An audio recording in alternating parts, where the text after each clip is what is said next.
In this lesson, our focus is on synonyms in the post UTME use of English past questions. And we are taking questions from some major universities in Nigeria, UI, U.N.N, and Unilorin.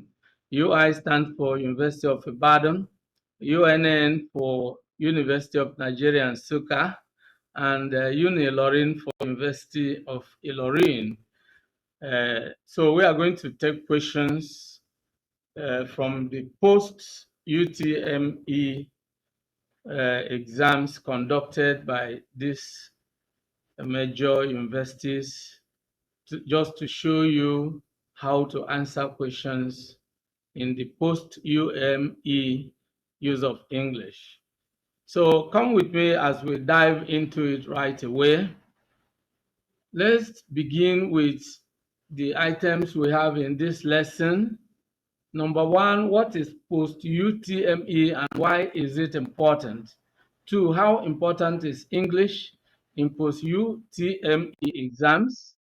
Three, how to answer UTME use of English questions, of course, as taken from those specific universities. Let's begin with the first question. What is post UTME and why is it important? Post UTME stands for Post Unified Tertiary Matriculation Examination. It is conducted by each tertiary institution after the Joint Admission and Matriculation Board JAMB examination. Some people call it Post JAMB. Universities and polytechnics use the post UTME cutoff marks as the real score in their entrance exams. Your admission into the tertiary institution of your choice, of course, depends to a large extent on your performance in the UTME, which is why we are giving it this attention. If you fail, of course, if you fail to write the post UTME, you will be denied admission irrespective of how high you scored in the JAMB exam, because the universities and polytechnics, they determine your eligibility for admission by your performance in the UTME. Now, how important is use of English in UTME? Normally, irrespective of the course you want to pursue in the university, English is always part of your post UTME exam, just as it is with all other exams in Nigeria, whether it is JAMB or WASI or NECO or NAPTEP. Okay. So how important really is use of English in UTME? To start with, the use of English is a compulsory subject in every post-UTME exam, which means if you are seeking admission into the engineering department of any university, then English will be among the 4 core subjects you will be answering questions on in your post UTME, and so probably you'll be answering questions on mathematics, and then depending on the type of engineering, then physics, chemistry, and of course, English is just one of them. And if you are going in for linguistics, English is number 1. Then you have other subjects, probably literature in English and some other arts subjects. So, moreover, English carries a huge mark and can help boost your overall score in the exam if you prepare adequately for it. I know of a student I helped, in his preparation for post UTME, and this guy has been having difficulties, answering questions in English. And but after I tutored him, he went in for the post UTME, and when the results came out, we discovered that English was his savior because he answered almost all the questions in English correctly. And then all other subjects were just to add up. Okay, he's a science subject, a science inclined student, and English became his savior. Okay, so if you prepare adequately for use of English, it can be your savior in making sure you perform well overall in the UTME exam. So having said this, let's now begin to look at the post UTME use of English questions on synonyms. You can check uh, the previous video I uploaded, and that video, handled questions on antonyms. Today we are looking at questions on synonyms, and the instruction is as follows. Choose among the options A to D the word that is nearest in meaning to the italicized.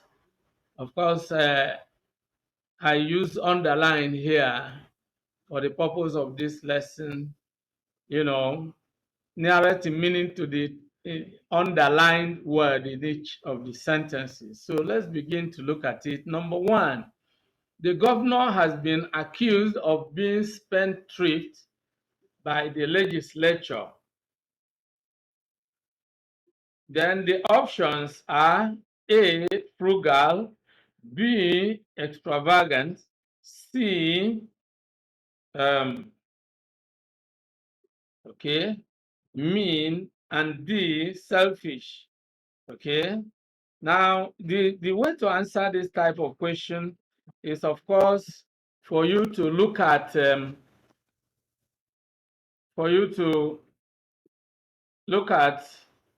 the underlined word. In this case, the underlined word is spendthrift. First, you have to ask yourself, what is the meaning of spendthrift? And then you are looking for a synonym, which is the word nearest in meaning. Spendthrift has to do with, being extravagant. So the correct option is extravagant, because when you are spendthrift, you are actually extravagant.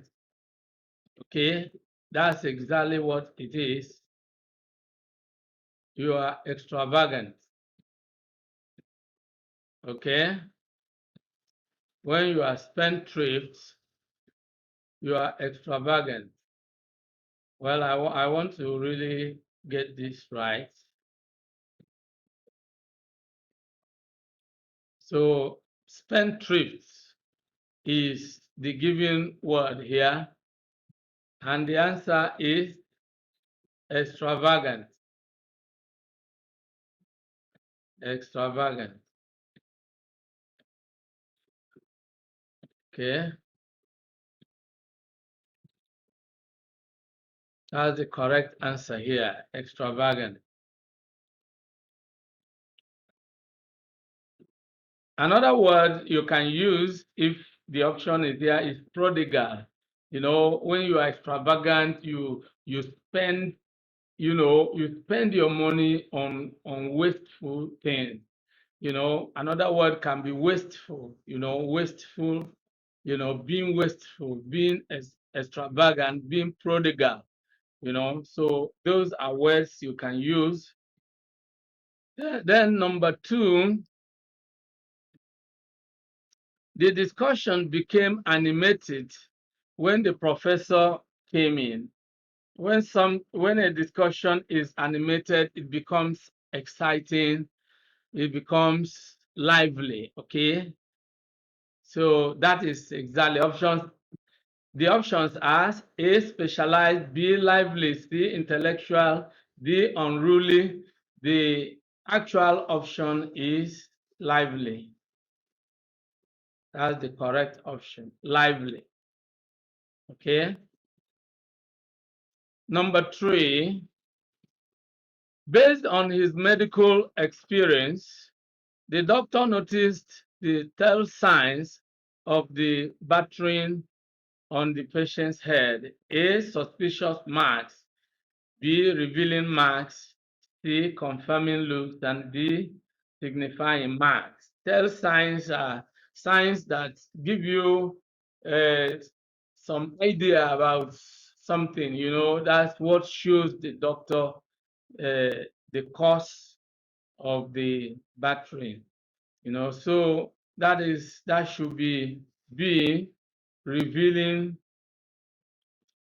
marks. Okay, that should be the revealing marks.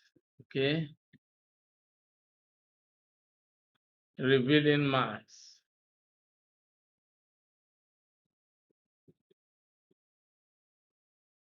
Well, I don't want you to lose sight of the previous answers, so you can always cross-check them. 4, people are often niggardly in their ways. I mean, rich people are often niggardly in their ways. The word underlined here is niggardly. And so you need to find out what exactly is niggardly. That's what we are looking for. A, sordid; B, beggarly; C, pompous; D, miserly.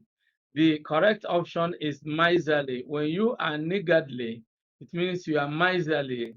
You are, you know, you don't spend. Okay, you are ungenerous with your money or time or other things. You refuse to spend it. Okay, so that's exactly what it is. Number 5, well, all these questions, as you can see, are all taken from University of Ibadan. This one, number 1 is UI 2007/2008. Number 2, UI 2007/2008. Number 3, UI 2012/2013. And then number 5, also UI 2012/2013. Okay, so now the soldiers surmounted all the oppressive measures by the enemies to break into the army barracks. So we are looking for the synonym of surmounted. So surmounted here, let's look at the options. A, fought; B, renounced; C, defeated; D, overcome. Well, surmounted actually means defeated, because surmounted is past. If this had been overcame, that will also be appropriate, but you can't use the present tense to replace the past tense. Defeated is actually another synonym for surmounted. Okay, to surmount is to defeat or overcome. But when we talk of surmounted, then it's defeated. Okay, so that is exactly what it is. Now, the next one, which is question number 6, is taken from UNN, 2010-2011. Okay, 2010-2011.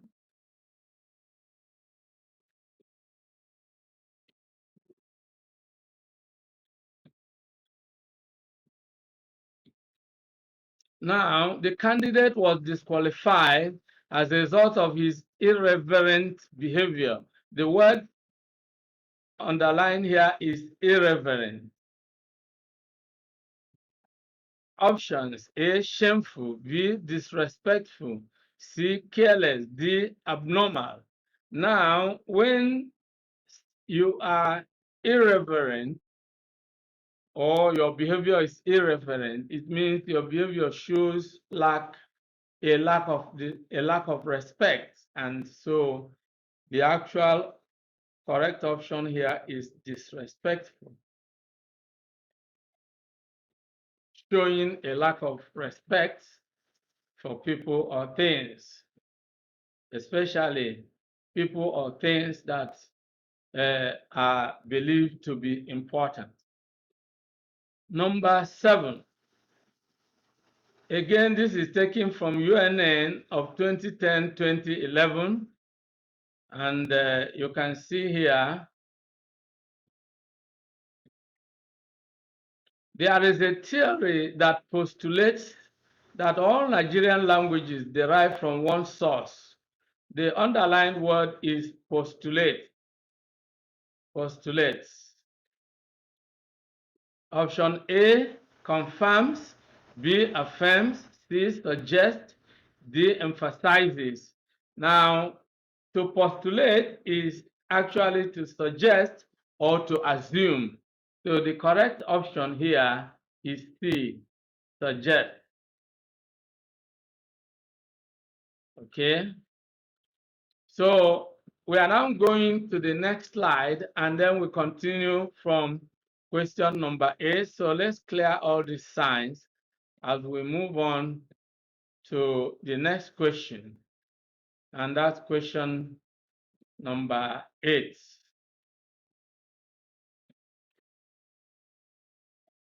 Now, question number 8 again is taken from U.N.N 2010-2011.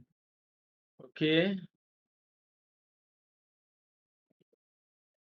One of the candidates was handed over to the police for attending the interview with spurious credentials. The word underlined is spurious.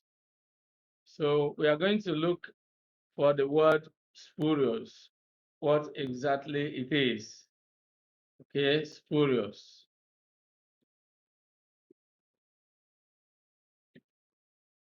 So let's clear spurious. Let's clear spurious, and so we will make it conspicuous. That's the words we shall be looking for, the synonym. A, false. B, incomplete.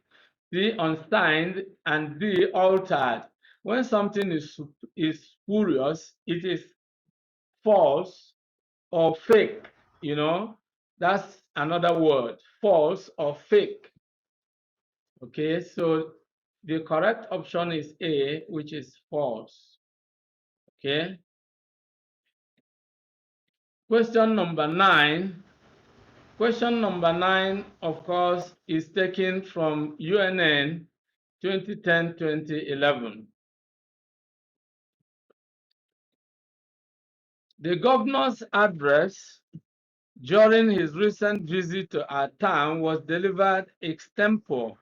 The word underlined is extempore. A, out of hand. B, timely. C, offhand. D, expertly. Now, the word extempore is the word underlined. That's what we are looking for. And of course, the correct option is offhand. Of course, a lot of people mistakenly call it offhead, you know. Is offhand. Offhand here means spoken or impromptu, something you do without previous thought or consideration or preparation, you know, impromptu, unplanned if you like. It was delivered unplanned, extempore, right? So that's exactly what it means. Number 10, question number 10 was taken from Unilorin 2011-2012. Mr. Jang went to Victoria Park frantically looking for his son. The word underlined here is frantically. So we shall be looking for frantically, the synonym of frantically. Let's look at the options. A, irritably. B, contentedly. C, carefully. D, anxiously. The correct option is anxiously, filled with worry or anxiety, frantically. You know, that describes somebody looking for his missing son. You know what it means? Your son is missing and you are looking. Of course, you will be worried. That is what frantically is all about. Then, question number 11. Question number 11 is taken from Unilorin 2011-2012. Okay. We were all surprised by his gallantry. The word underlined here is gallantry. Okay. Gallantry. Then option A, cowardice. B, strength. C, bravery. D, foolishness. The correct option is bravery. You hear about gallant soldiers, brave. Gallantry is bravery or courageous behavior, if you like. Question number 12, again taken from Unilorin 2011-2012. And of course, it reads, the teacher does not confine himself to the topics in the syllabus. To confine yourself is to restrict yourself. So of course, let's look at the options. A, restrict. B, direct. C, address. D, head. The correct option is restrict or to limit. The teacher does not limit himself to the topic, does not restrict himself to the topic. That brings us to question number 13. Are you willing to cede your entitlements? Of course, let's erase this to avoid confusion. Are you willing to cede your entitlement in his in his company or in this company, if you like? Now, cede is the word underlined, cede. A, stop. B, receive. C, reveal. D, surrender. If you cede, you give up something, you know, you allow it to be taken by someone else. So the appropriate option is D, surrender. Surrender. You yield it to be taken by someone or just leave it for the company. Now, question number 14 is also taken from Unilorin of 2011-2012. The girl has first come out of the patterning room and her waist is adorned with beads. The word underlined is adorned. Okay, adorned. So let's look at the options. A, surrounded. B, decorated. C, bedrangled. And D, besieged. The appropriate word is decorated. When you adorn something, you decorate it. Decorated, that's the correct word, adorned. And this brings us to the last but not the least question. Question number 15, which also is taken from Unilorin of 2011-2012. Okay. She tried to settle the quarrel, but the man remained obstinate. The word underlined here is obstinate. Okay, obstinate.